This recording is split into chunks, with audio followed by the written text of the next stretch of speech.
Dans cette vidéo, nous allons voir comment le fonctionnement de l'appareil sexuel féminin est régulé.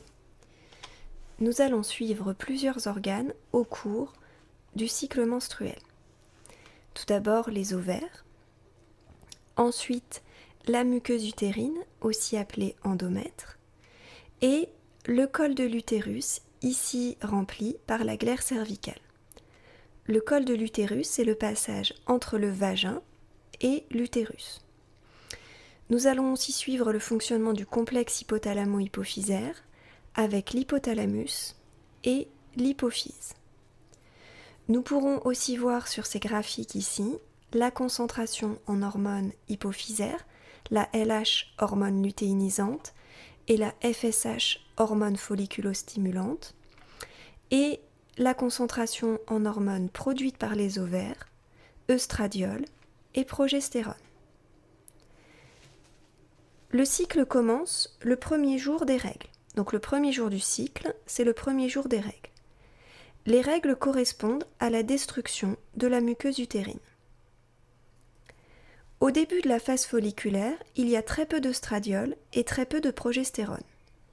Donc il n'y a pas de rétrocontrôle sur le complexe hypothalamo-hypophysaire, qui va produire de la FSH. Cette FSH va stimuler le développement de plusieurs follicules au niveau des ovaires. Ces follicules vont se développer et au fur et à mesure de leur développement, produire de l'œstradiol, ce qui fait que la concentration en œstradiol augmente. Cet œstradiol va avoir plusieurs effets. Tout d'abord, un rétrocontrôle négatif sur le complexe hypothalamo-hypophysaire qui va par conséquent limiter sa production de FSH. Ce rétrocontrôle négatif permet de maintenir à peu près constante la production de FSH au cours de cette phase. L'œstradiol va aussi avoir un effet sur la muqueuse utérine qui va s'épaissir.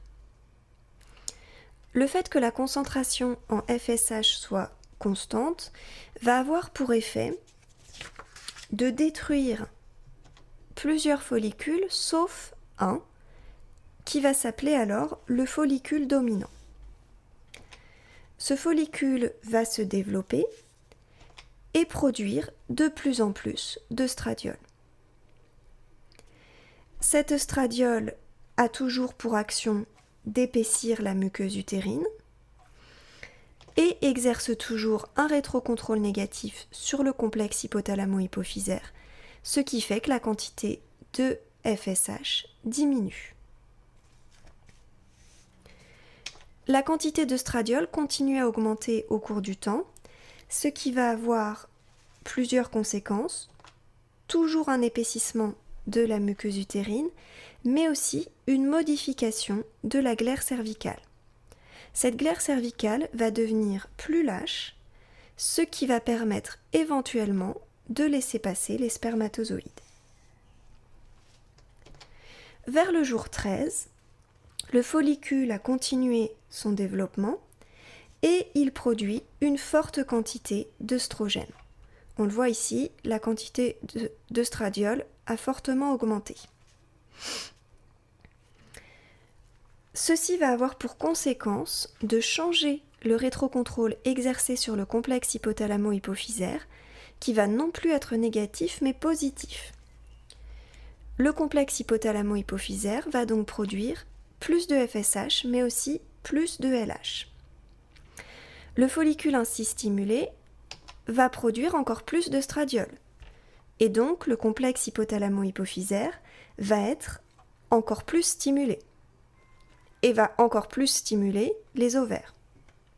C'est un peu un cercle vicieux qui va aboutir à ce que l'on va appeler le pic de LH, ici, au 14e jour. On a donc une augmentation très brutale de la concentration en LH et en FSH au niveau de 14e jour. Ce pic va provoquer tout d'abord l'ovulation, c'est-à-dire l'émission de l'ovule dans les trompes. Et le follicule qui vient d'émettre cet ovule va se transformer en corps jaune. On va alors passer en phase lutéinique. Le corps jaune produit de la progestérone et aussi toujours de l'œstradiol. Ces deux hormones vont exercer un rétrocontrôle négatif sur le complexe hypothalamo-hypophysaire, ce qui fait que la concentration en LH et en FSH va baisser. Le corps jaune se développe et continue à produire de plus en plus de progestérone et d'œstradiol. On a donc toujours un rétrocontrôle négatif sur le complexe hypothalamo-hypophysaire, donc toujours moins de LH et moins de FSH. Mais on a aussi une action de la progestérone sur la muqueuse utérine qui va se dentelliser. La glaire cervicale va aussi être modifiée sous l'action de la progestérone. Elle va devenir beaucoup moins lâche, elle se resserre, ce qui empêche le passage d'éventuels spermatozoïdes, mais aussi d'éventuels microbes. Le corps jaune continue à se développer et produit de plus en plus de progestérone et d'œstradiol. On a toujours un rétrocontrôle sur le complexe hypothalamo-hypophysaire, ce qui diminue encore la production de LH et de FSH. La dentellisation de la muqueuse utérine se poursuit. Le corps jaune va ensuite régresser, ce qui fait que la concentration en progestérone et en œstradiol diminue. Et il va finir, ce corps jaune, par être complètement détruit et on va avoir une chute brutale du taux de progestérone et d'œstradiol. Cette chute brutale va avoir plusieurs conséquences. Tout d'abord, la destruction de la muqueuse utérine. En effet, le maintien de cette muqueuse utérine dépendait de la progestérone. Donc s'il n'y a plus de progestérone, la muqueuse utérine est détruite, ce sont les règles. Ensuite, la conséquence, c'est la levée des rétrocontrôles sur le complexe hypothalamo-hypophysaire qui se remet à produire de la FSH. Cette FSH va permettre à de nouveaux follicules de se développer. Vous l'aurez remarqué, on a recommencé un cycle.